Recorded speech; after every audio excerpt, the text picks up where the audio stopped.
My name's Annette Hand. I'm a clinical academic professor of nursing, and I'm the East North Cumbria Insight lead. And this afternoon, I'm delighted to talk about our master's program that we've got available that's now open for this coming term. So this is our third year of masters within the Insights program. So this has been a really fantastic thing we've been able to offer. We'll just go for the next slide, please. So just a bit of housekeeping. As I said, it is being recorded and it will be made available online. Everybody who's joined today, you'll get a copy of the presentation and the recording, and we will put the recording onto the website. So if there are other people who couldn't attend today, they can have a look about what we're up to and what we're after. Please keep your microphones muted during the presentation unless you're talking, just because often we do get a bit of background noise. So please make sure you are muted. Can you please keep your camera switched off? You don't want to be seen on screen. And also any questions you've got, please put them via the chat function. So everybody should know where the chat function is at the bottom of the screen usually, isn't it? I think. Fab. Next slide, please. So the program for this afternoon's webinar will be a quick overview of NIHR really, and also about insights to give you an idea about what it's all about. We'll then look about eligibility, who can apply for the master's fellowships and kind of what that means. And we'll have a look at the timeframes as well. We've also got each of the program leads here who are offering master's opportunities across the North East and North Cumbria who've joined us, who will talk about their program in particular and give you a really brief overview. This is just meant to be a brief overview today. It's not going to go into great depth or detail. So we'll please ask you to contact the program leads if there are additional questions that you've got. Can I just ask somebody who's got, if they've got their microphone on, if they can mute themselves, please? Brilliant. And then what we've also got is we've got some feedback from students. So we've got a few students as well who will talk about their experiences of being on the Master's Insight kind of fellowship program and what it's kind of given for them as well, to give you that real insider view of what it's all about. And then we're going to have questions and answers at the end, so we hope that's all right. But please, as I said, as you go through, put your questions in the chat. And we've got Emma and Angela who are also on the call, who are our project management support and can kind of like pick up any kind of questions as we go through. So that would be great. Fab. Next slide, please, Emma. Okay, then. So hopefully you've all heard about the NIHR. Then this is really the research arm of the NHS. And the NIHR have got an amazing amount of support for research and research careers, and they fund an awful lot of studies here in the UK, but they also support career development. And in 2003, the NIHR realised and appreciated that people earlier on in their careers didn't have as much opportunity to training and development in terms of research as they would wanted to. So they kind of invested a whole lot of money at that point of time, which is brilliant, because often many people were kind of, certainly other than doctor dentists, were getting into their careers, qualifying within those professions, and then spending a number of years in clinical practice before they could really kind of look at becoming research active or developing training and development in terms of research. So this is really trying to get to those people much earlier on in their careers and get them more research active. Next slide, please, Emma. So as part of that provision, they come up with insights programs. And what you'll find is there are 12 insight programs around the UK. So no matter where you live, all right, there'll be an insight program that's related to your region, and you have to apply to your regional insight program. So you're going to be either working in the region or living in the region. And NIHR kind of invested £30 million, and not a small amount. And we were lucky to get a chunk of that here in the North East and North Cumbria. And I said it's all about showcasing, attracting students and registered health and social care professionals into a full range of research careers. And that's not just clinical academia, but it's also research delivery. It's about embedding this positive research culture into health and social care. So this is a real kind of priority for the NIHR. I said we've had 3 years of funding. This is our third year of masters, and the renewal for the Insights program has just come out. So they've realised obviously this is a really important program. So this scheme will continue after this year. Next slide, please. So in the northeast and North Cumbria, we cover a really large geographical area. So you can see there on the right-hand side is the map that we cover. So all the way down to Middlesbrough and Stockton Darlington area with Durham, Northumbria and over to North Cumbria as well. So anywhere within that area, if you live or work within that area, then you're eligible for our Insights program as long as you are a student or within 5 years of registration. We'll come on to that in a minute. So as I said, I'm the lead and I'm based within Northumbria University. I'm also based at Newcastle Hospitals, so I'm still in clinical practice. And we partnered as well with Northumbria University, Newcastle University, Teesside University, University of Sunderland, and also the University of Cumbria. And we'll talk about what programs are on offer later on. But yeah, yes, it's a large area that we're covering in. So you don't have to be working with the NHS, you know, you can be working in private practice. You might not even be, you know, working with anywhere as long as you're registered or working towards registration, you're eligible to apply. Next slide, please. And so this is really about us here within North East and North Cumbria. So we've got a large, say, geographical area. We've got over 1,600 undergraduate students from across 50 programs in health and social care that we're looking at supporting. And so over the last few years, we've had a whole range of engagement activities, as well as the masters and opportunities. So we've been having internships. I said we've had webinars, we've had events, we've had all sorts of things trying to raise the research profile of the area. And what we're on offering today really is the masters. And so we have fully funded masters on offer across 4 universities. And these are fully funded masters with stipends available. So that's really exciting. Next slide, please. Okay, so the aim of this scholarship is to support you as a student to develop and understand the skills in research that can be applied that improves the lives of people across your region. Okay, so this is directly related to a master's in research rather than any other kind of masters. And again, the full details of that can be found if you follow that link. Next slide, please.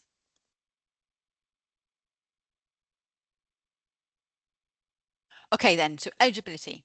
So in order to be eligible to apply for one of these master's fellowship programs, you need to be a student from a registered healthcare, social work or public health profession in the early stage of your career.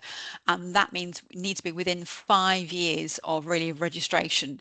If you've had a career break, for example, if you've had maternity leave or had kind of a time off from that, then we can extend that, we can accept that. But if you've not had a break within any kind of, since you've registered, we're looking at people within the first 5 years. And obviously, some people on the call also might still be kind of coming towards the end of their training. And again, that's fine. So on undergraduate or postgraduate, I said you've got to be located in the Northeast or North Cumbria, employed or have been a student in this area to do that. Next slide, please. And so what you need to be doing is training for one of the following professions. On the previous slide, you had all the regulator areas that you need to look at, and these were just some of the professions that you might be working towards.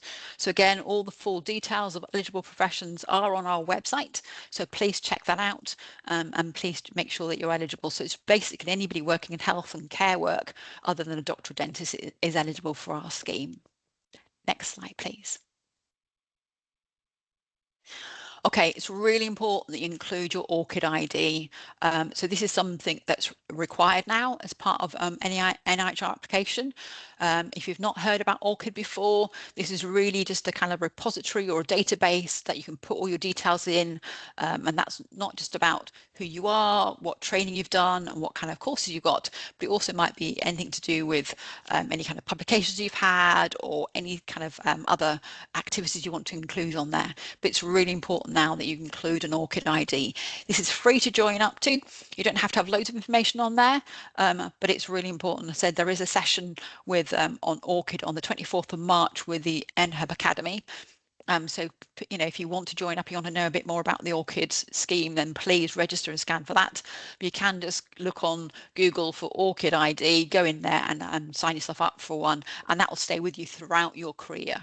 And this is really important as you track through your career, no matter how far down the line you go, is to add to that all the time. in terms of your activities, your employment records, your training records, because this is really a great way of looking at, for everybody else looking at your CV and what you've done and we've been up to. But you will be expected to register and have an ORCID ID in order to take part in this scheme for insights. Next slide, please.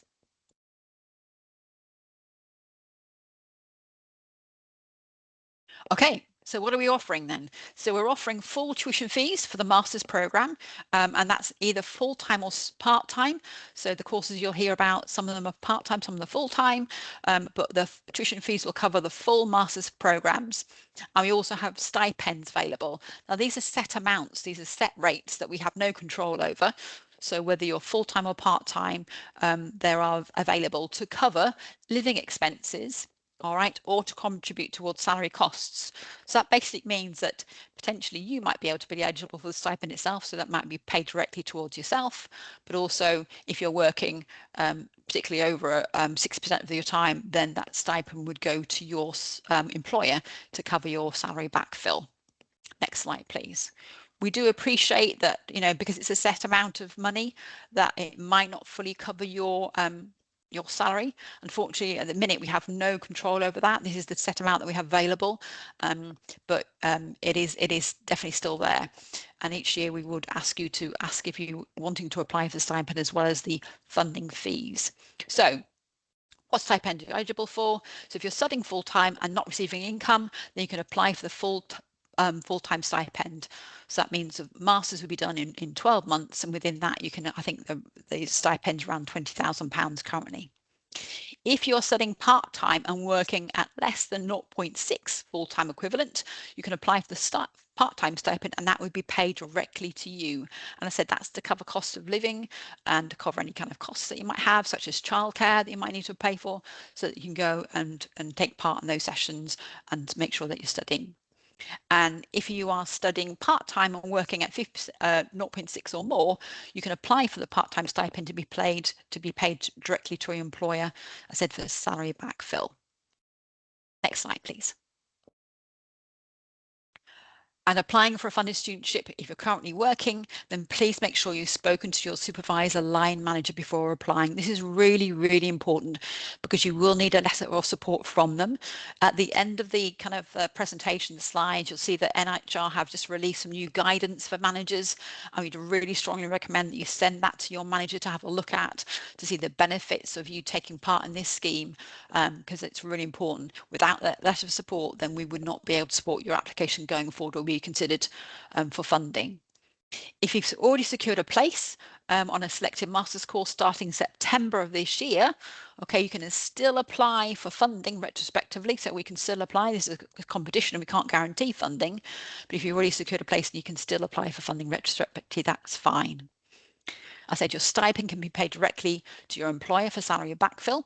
You just need to let us know when if you're successful with this, where you would want your stipend to go. And at the time you required and when you apply for your course, when you apply to the Insights program, we also ask you to apply to a first choice of university placement. All right, so that kind of like saves any time. So you will have to do 2 applications. You'll do an application obviously to Insights for the funding, but then you also need to apply to in a relevant university for the course that you want to apply for, and those would come in together. Of course, if you weren't successful with funding that application, we would realise we would just withdraw for you. That's not a problem. And I said there's a stipend declaration form you need to complete each year, just so we know that you're still eligible for that. But that's roughly the kind of the process that happens. Next slide, please.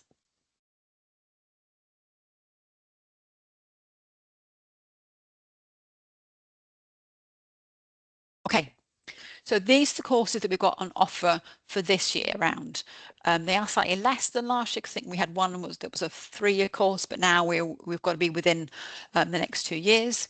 So we have a course at Northumbria University, which is the Healthcare Professional Practice MRes course, which is a part-time programme.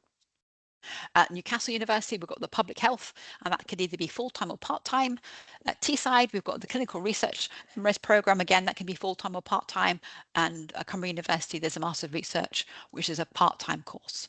So let's hear a little bit more about them. And next slide, please. And I'm going to hand over to Phil, who I believe is first up from Northumbria, programme lead, who will talk about the MRes at Northumbria. Thanks, Phil. Cheers, Annette. Thank you. So, hi folks, I'm Phil Hodgson. I'm the programme lead for the MRes Healthcare Professional Practice at Northumbria, and I've just got a couple of slides kind of to give everyone hopefully a bit of a brief overview of our programme. So the first thing to say in terms of our entry requirements is we require everyone to have a first degree at 2-2 or above, and then we accept anyone with a healthcare related registration in terms of the programme acceptance. We are a 2-year programme. And year 1, which is kind of our taught year, which is a blended learning year where you have bi-weekly face-to-face taught sessions here at Coach Lane campus. These always take place on a Thursday afternoon from 1 to 6, and that's where we work through some kind of very simulation-based approaches to research. We can do sort of practical sessions to practice interview technique or the analysis of statistical data together and things like that. So very sort of applied taught sessions. Those sessions are recorded. We know that kind of, adult learners with professional backgrounds and lives and things like that might be able to attend. So everything's recorded, but obviously the benefit is in the attendance of those sessions. Then alongside those, in the other kind of alternate weeks, we have asynchronous online learning. So that might be pre-recorded lectures. We have online structured learning sessions, which are these kind of interactive lectures with little activities and videos embedded into them on the alternate weeks.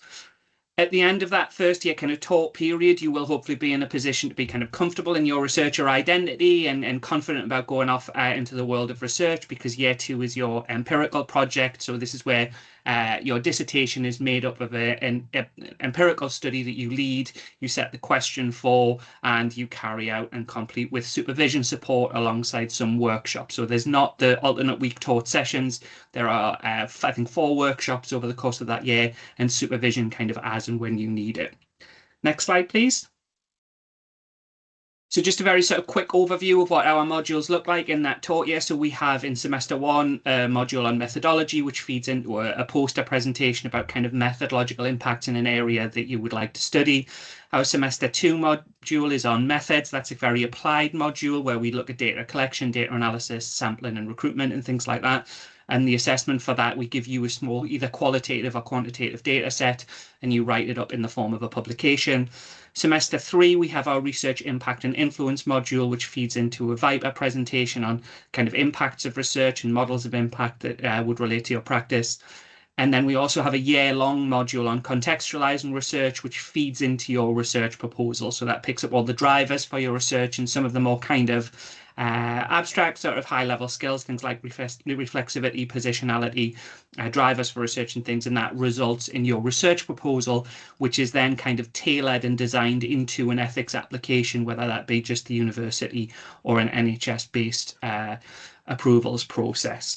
And just the thing to stress about that in terms of as we go through, it's very much sort of scaffolded around your area of interest. Yes, we are a research masters, and I know sometimes people think pure research masters are very abstract, theoretical, but what we do is we can tailor the teaching and kind of scaffold around your clinical area of interest, any sort of practice issue you want to pick up. So it's very much tailored to your area of expertise and the project that you want to do, and supporting you as best we can to deliver that project.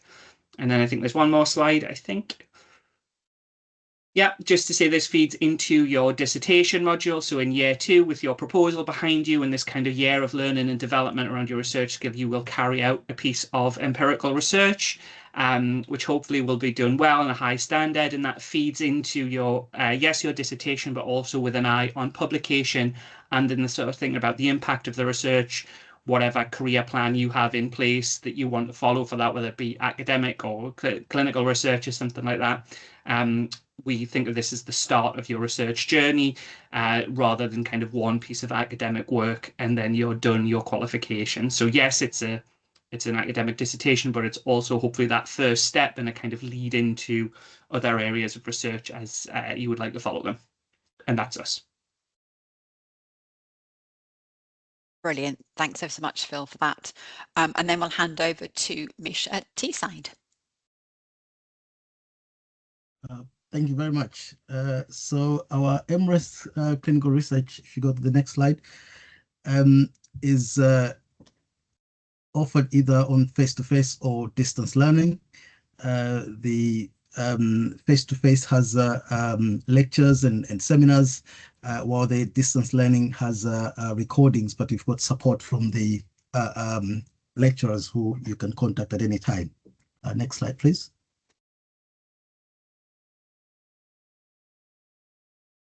So in terms of, as I said, it's either you can do it as full-time, in which case you do it in 1 year, or you can do it part-time, in which case you do it in 2 years. Now, for the 1 year route, it has 3 modules that you do in the first semester, and then you do 2 modules in the second semester, and then the dissertation, which you do in the third semester or trimester. Next slide, please. There's a slight variation for the part-time route, whereby in terms of instead of doing 3 modules in the first semester, the first year, you only do 2 modules, and then you also do 2 modules in the second semester of the first year, and that's it for the first year of study. In the second year, you do 2 modules, which is the qualitative research module in September, and then also you do a dissertation alongside that. Next slide, please. So as I said, these are the modules and the assessments that you do. If you're doing the full-time route, as I said, you do 3 modules in the first semester. And the assessments are a workbook and an essay for the introduction to research ethics and governance. And then developing research proposals, you write a 4,000-word proposal.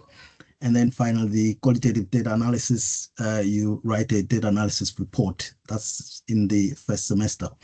The second semester, then you do another quantitative data analysis module, which culminates into a report, but you also do advanced clinical research designs, whose assessment is a meta-analysis, but also a journal article. And then finally, you do the dissertation with support from supervisors. But I should also mention that the dissertation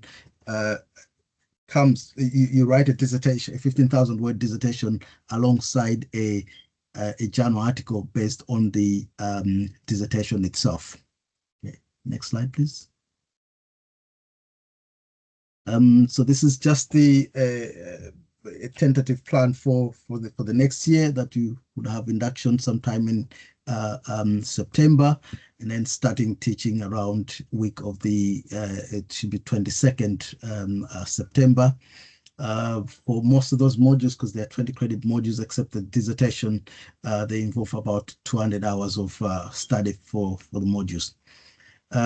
Classes are on Mondays, Tuesdays, and Thursdays for those that are doing the full-time route in the first semester, and Tuesdays and Thursdays for those that are on the part-time route. Next slide, please. Got support from myself as the course lead, but you also get personal tutors. For the dissertation, you get allocated a supervisor. You also get support from seminar tutors and module leads for each of those modules. Next slide, please. Yeah, that's it. Is there any questions? Happy to respond. Thank you. Brilliant. Thanks, Mish. Great. Let's then move across to the University of Cumbria, and I think we've got Ross, haven't we? Thanks, Ross.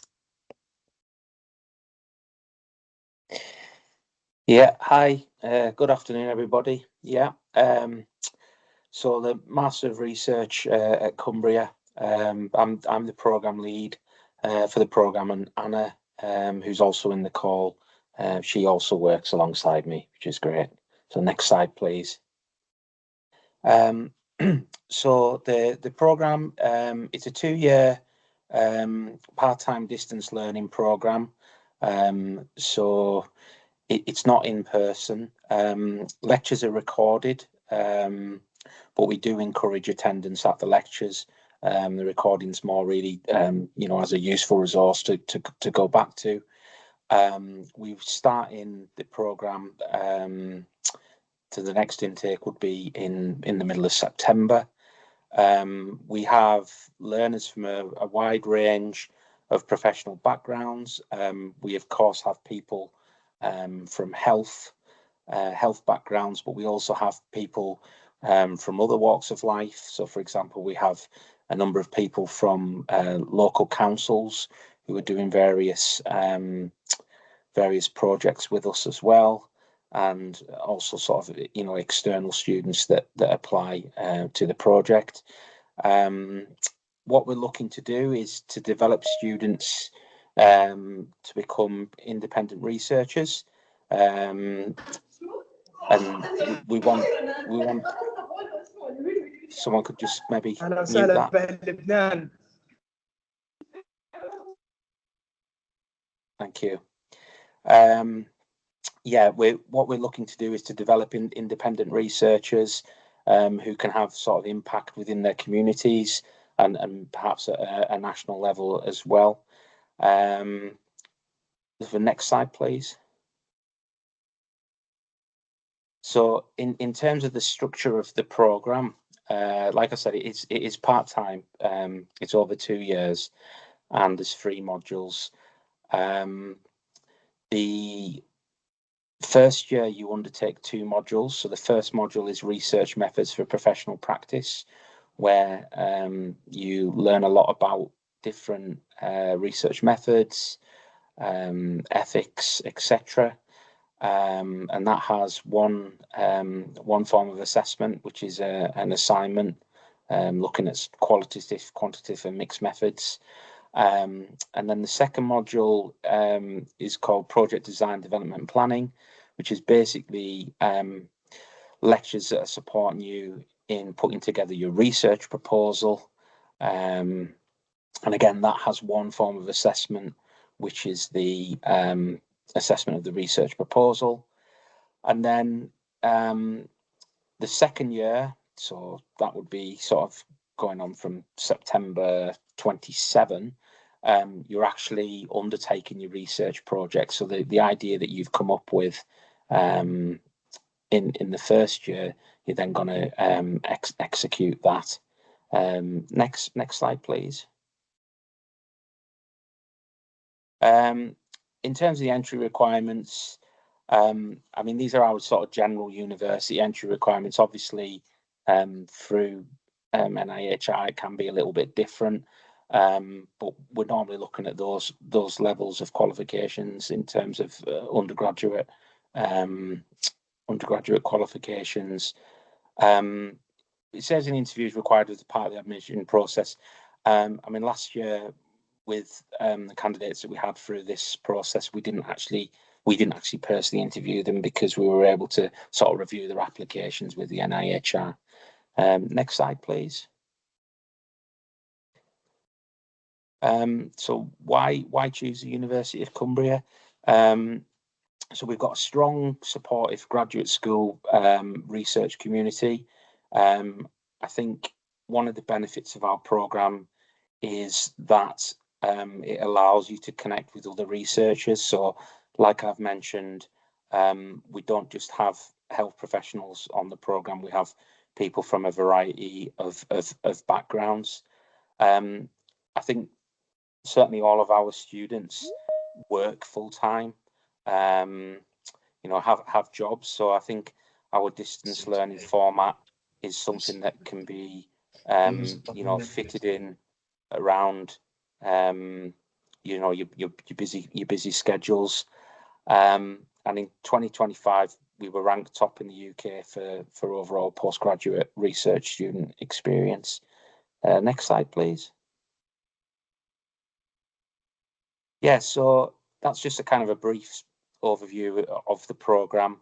You know, if you have any questions, please feel free to reach out to Hannah or myself, and we will do our best to answer those for you. Thank you very much. Brilliant. Thanks, Ross. That's great. Okay, and then we'll hand over to Andrew from Newcastle for our final offer. 2 seconds. I'm just going to switch my slide decks. There we go. Has that worked? Can you see that? Yeah, great. Brilliant. Thank you very thanks, much, Emma. Emma. Thanks, Annette. Good afternoon, everybody. My name is Andrew Kingston. I'm the Degree Programme Director from Newcastle University for the Master of Public Health, also known as the MPH. So just a bit of background about the programme, because it was a new programme that's been launched this year and was 24 months in the making, and it has had a complete redesign in terms of what transformation, confidence and expertise and blended learning.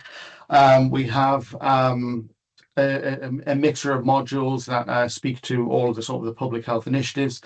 Could you switch to the next slide, please? And working with stakeholders previously to understand what did they want from sort of Masters of Public Health graduates.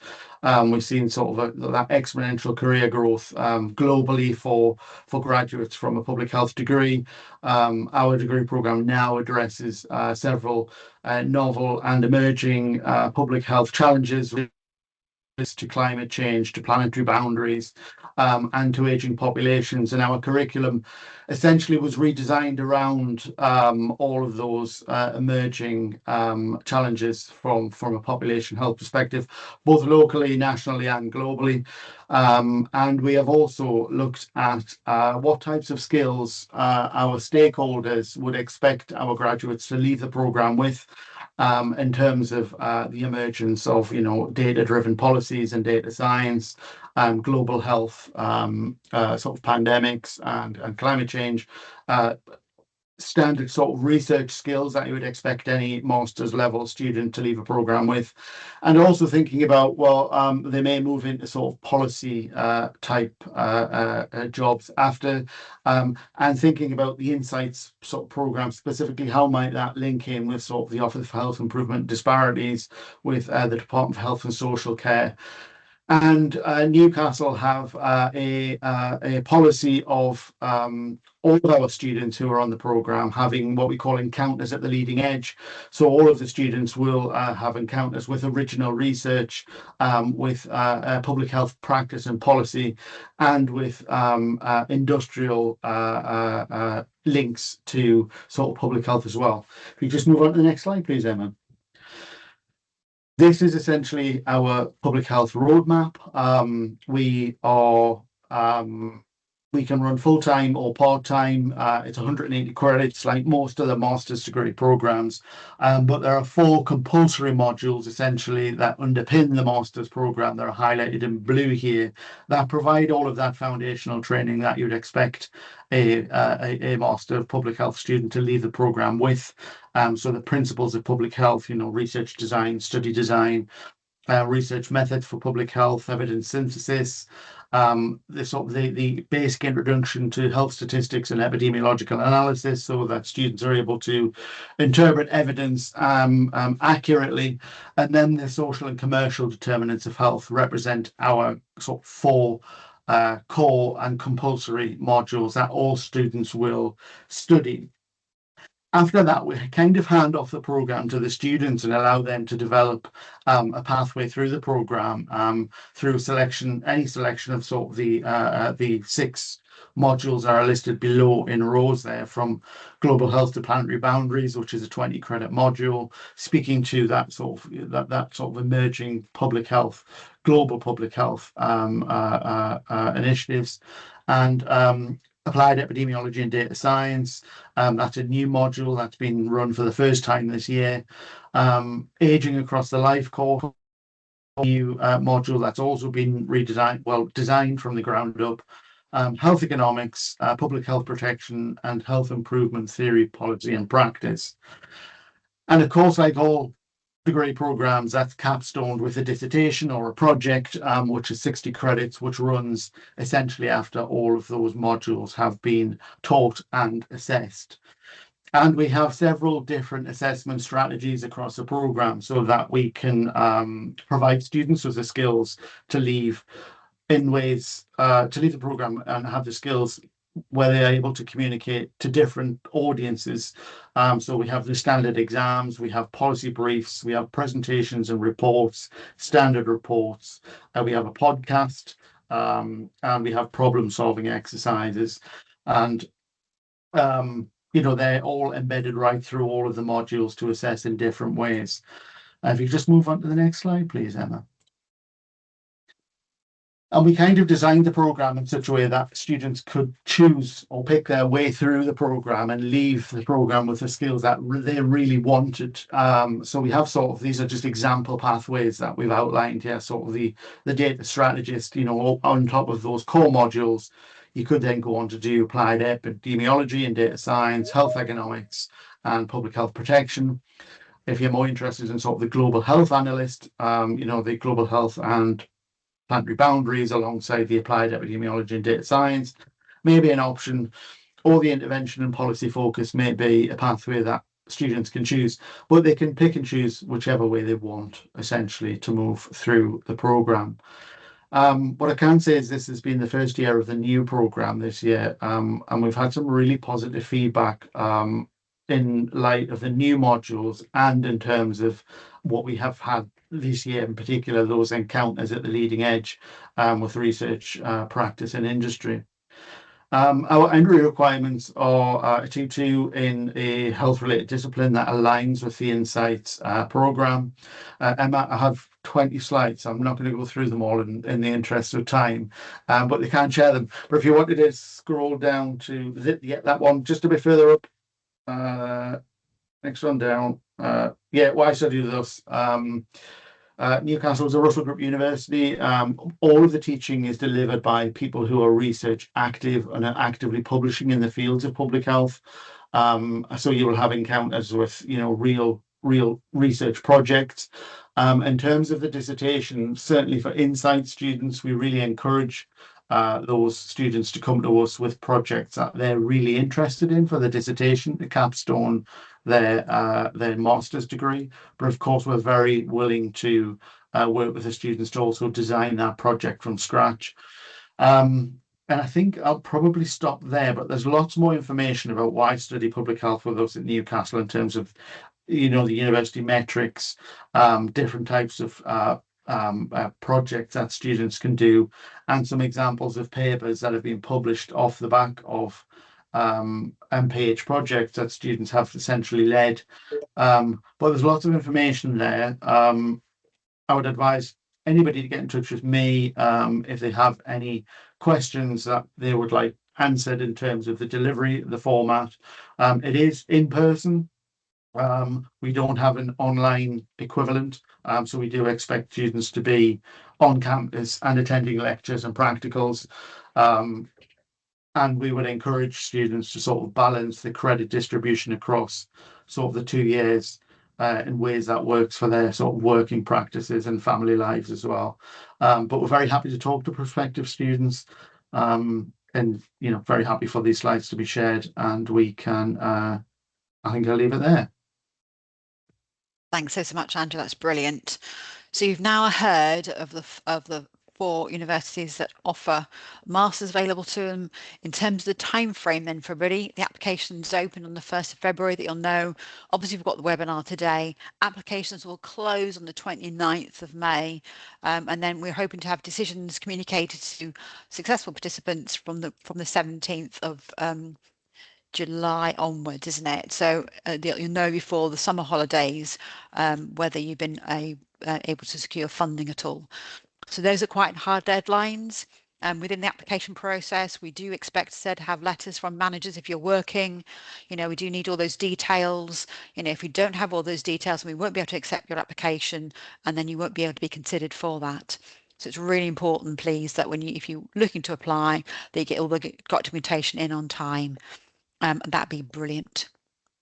And then we've got all the details there of the all the details of the leads that you've just heard from. Again, we can easily pass those on again. Next slide, please. And yeah, so just this is hot off the press. So I've been part of a national task and finish group with the NIHR looking at trying to provide some more information regarding the Insights programme, and we've come up with some 2 key documents now. So there's some nice guidance there for managers.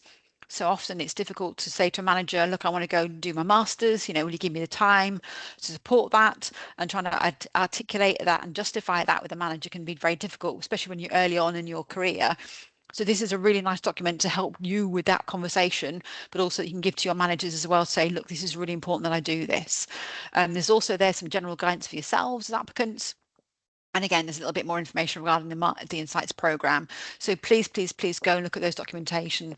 They are really helpful, they are really important, and they will help you with having these conversations if you are working in practice. Next slide, please.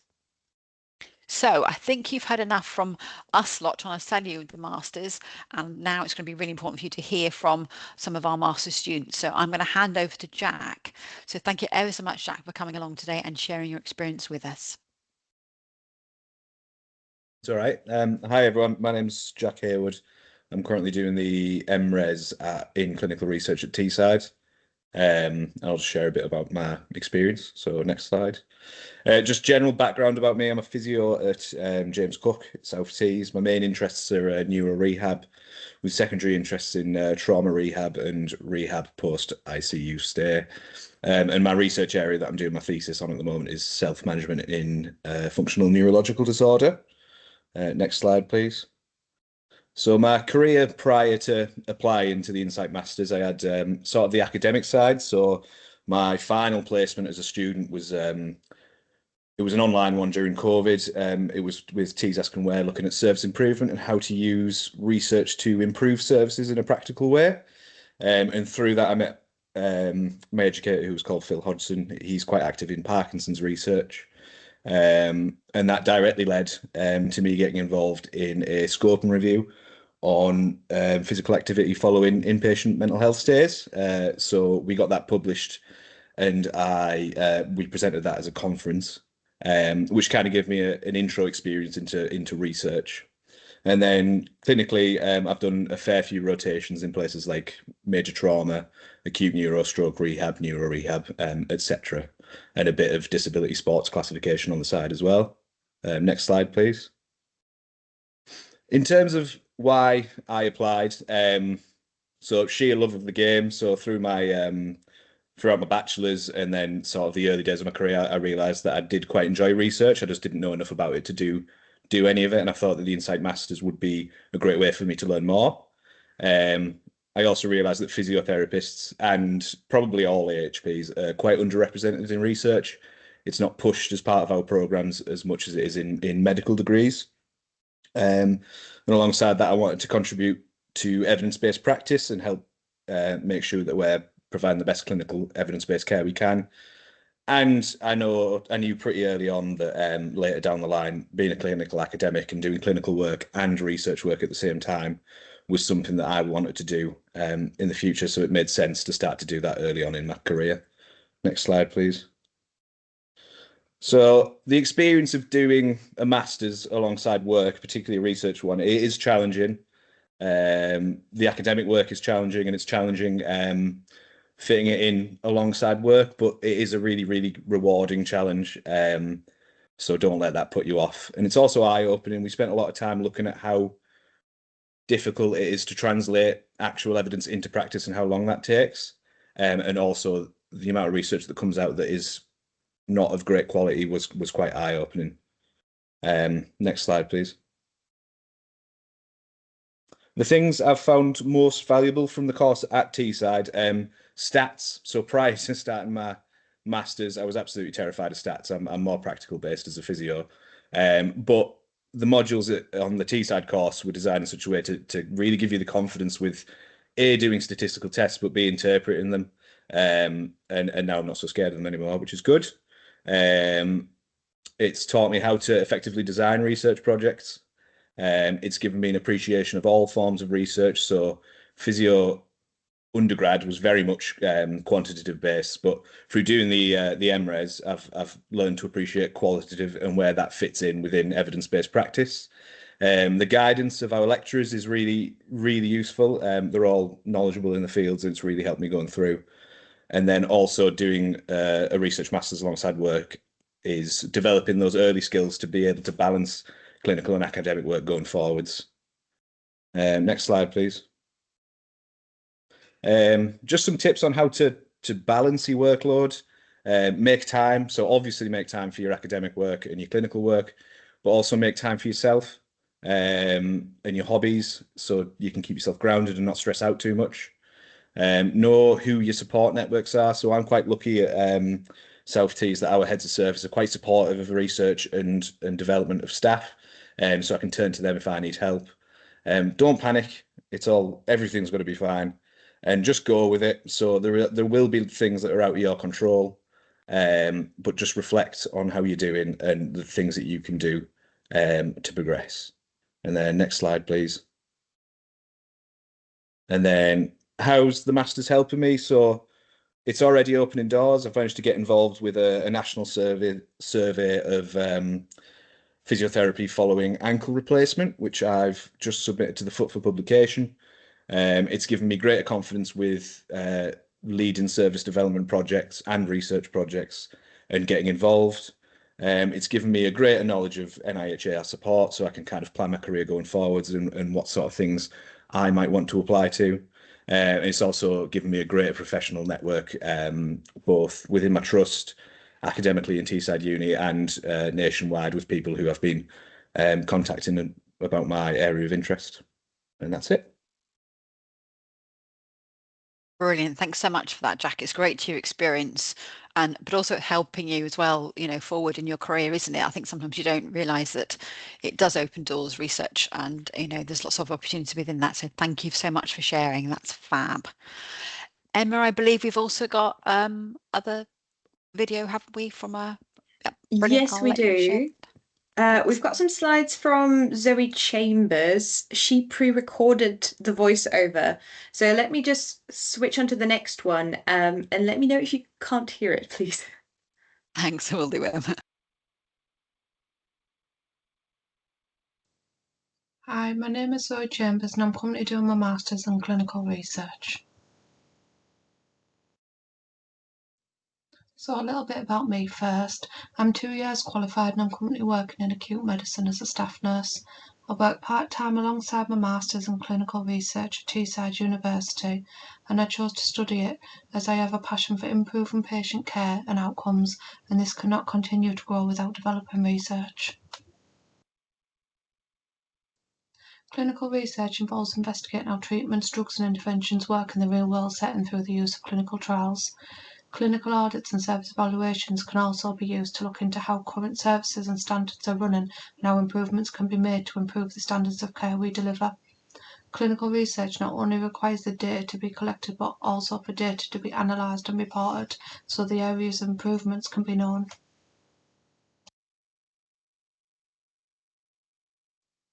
The modules involved in the Masters in Clinical Research course include Introduction to Clinical Research Ethics and Governance, Developing Research Projects. This involves proposing a research project you would like to carry out, and it's quite helpful for the dissertation if the idea is carried forward as all the planning work's done, ready to implement. It just changes from past tense to present tense and all the results added. Another module is Advanced Clinical Research Design and Analysis. Data management. This is where you learn how to use analysis software programs known as SPSS.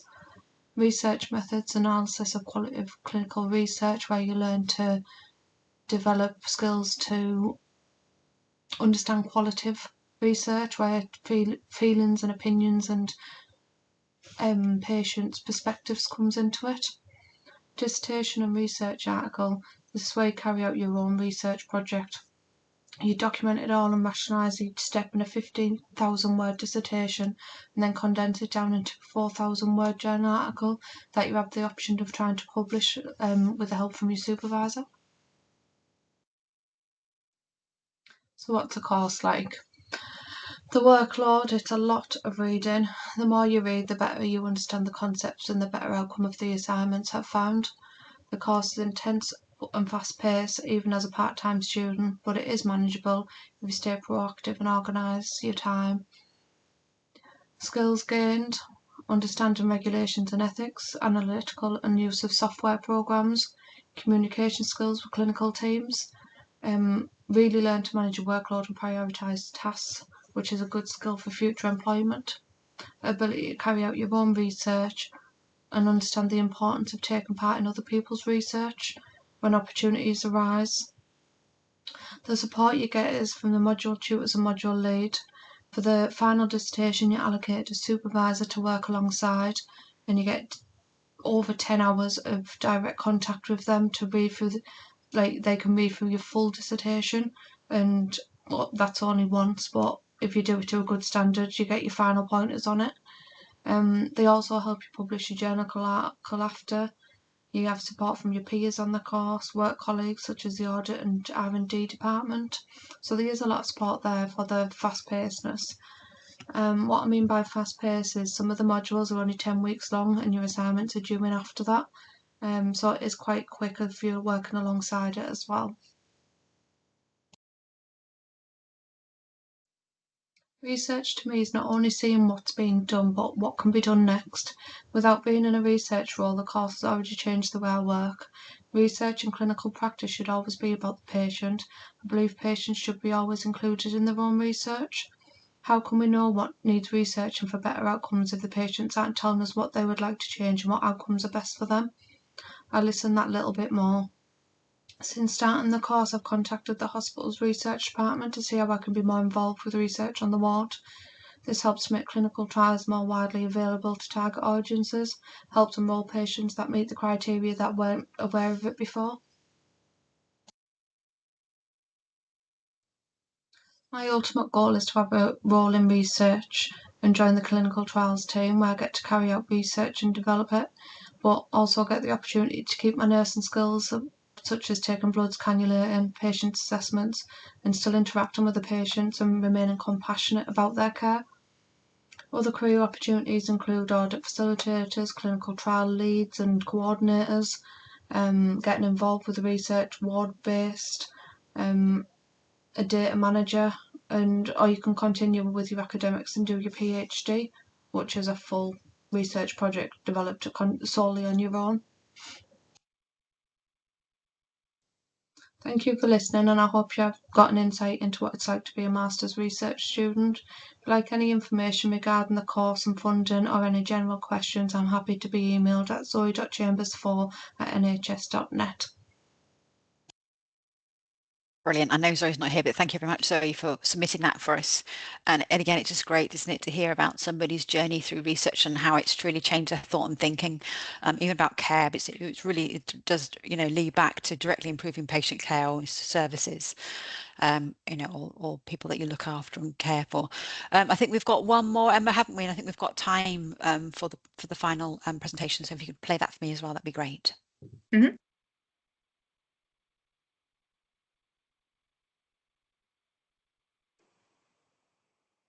Hello and welcome to this pre-recorded presentation on the INSIGHT program. First, I'd like to express my sincere thanks to Dr. Philip Hodgson and Dr. Annette Hand for inviting me to speak. It's a real privilege to share my reflections and experiences of taking part in the INSIGHT program. Over the next few minutes, I'll walk you through my journey, the challenges, the learning and the rewards, with the hope that my insights will be both informative and encouraging as you consider whether to begin your own path into research. In this presentation, I'll start with an introduction and some background on me as a clinician. This will be followed by an overview of how I enrolled on the INSIGHT program. I'll then share my personal experiences and key lessons learned for those thinking about the opportunities that the INSIGHT program offers.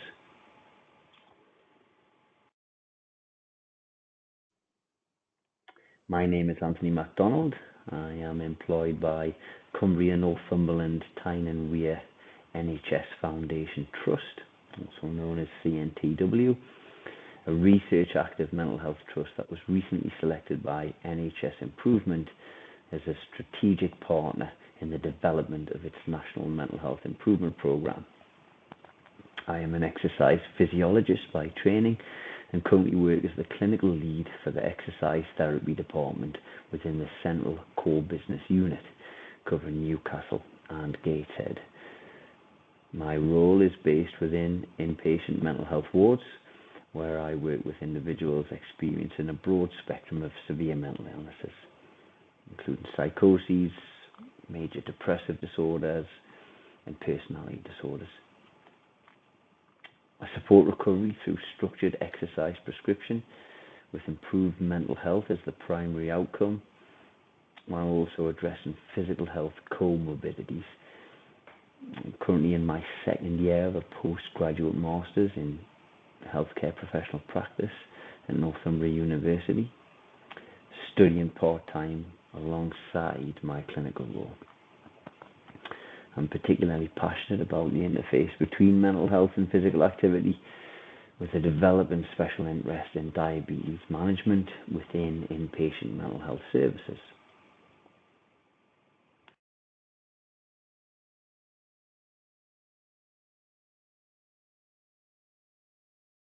Sorry, this one doesn't seem to be working, so I'll just skip to the next slide. Apologies. Now I'm going to offer you some of my reflections on the journey I've experienced so far. The course offers a blended approach, which includes a combination of face-to-face and online learning through the university portal. The first year covers a range of topics, including research methods, design, analysis, ethics, and project planning. The course at North Cumbria also places a focus on research impact and influence, which is extremely valuable preparation for those exploring research careers or further academic training. The first year culminates with a research proposal, ideally focused on your research question for the second year. The second year itself begins with an ethics application, followed by the empirical study and dissertation. And it's this point in time where I currently find myself. I've recently received ethics feedback from both the university and trust research panels. The next step for me is to begin my recruitment and data collection. A little bit of the highlights so far. The first thing I think I would like to mention is the autonomy I've experienced in developing my own research question, something that's meaningful to my role and area of expertise. This is something that I don't think can be overemphasized. The opportunity to explore and develop a research question and proposal, design, everything that comes with it, focused on an area that you are passionate about, involved with, has real layers of meaningfulness to it, has really enhanced my experience. In contrast, there have been opportunities to go and be involved with research studies that are already set out and designed and use those for the purposes of your dissertation. So if the thought of identifying a research question feels overwhelming in any way, there are, certainly in my experience, alternative opportunities available to you. The second thing I would identify in terms of highlights would be the blended format, to which I've already referenced. This combination of part-time, face-to-face, self-led online learning is one that really complements professional practice. In my role as a clinical lead, it's unlikely I would have been afforded the time to step out of the department completely. So this blended approach really lends itself to those who are involved with clinical practice. The next highlight I would mention is the expertise of the staff I've encountered within the training course at Northumbria University. I can't speak highly enough of Dr. Philip Hodgson and the team there. Their experience and teaching styles are something which are a credit to the institution and have made my learning experience all the more fruitful. The final thing I would also mention is the peer support. We are a relatively small cohort on my current study, but without doubt that peer network that is established with time has offered a real insight into other professional roles, research activity and questions that are being asked by these different areas of clinical practice. So yes, absolutely a huge highlight and positive would be the peer support that I've experienced while on the Insight program. So a little bit about future plans and where research can take me in my career. The Insight program has certainly given me increased confidence within the context of research application and design. Through my enrollment on the course and time spent studying, I've had the opportunity to meet with market leaders in diabetes technology. I've actually discussed some potential future research proposals. I've had increased time with the research staff from the trust where I work. This has led to network opportunities with other professionals who have a special interest in physical activity and mental health. I now sit on a panel which is referred to as PASME, so physical activity, severe mental illness. This panel explores research activity at a national level and networks people who have a desire to progress research in this field. By the end of the course, I hope to have gained a recognised master's qualification. This can only enhance my CV and credibility within clinical and academic settings. I do hope to explore research as part of my career pathway. I'll certainly consider further NIHR or academic opportunities down the line and won't hesitate to consider future research opportunities which are available.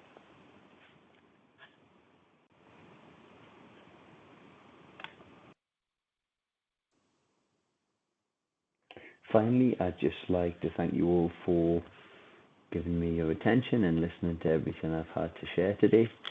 If anybody would like to contact me with any questions, feel free to email me on anthony.macdonald@cntw.nhsuk. Thanks once again. Take care.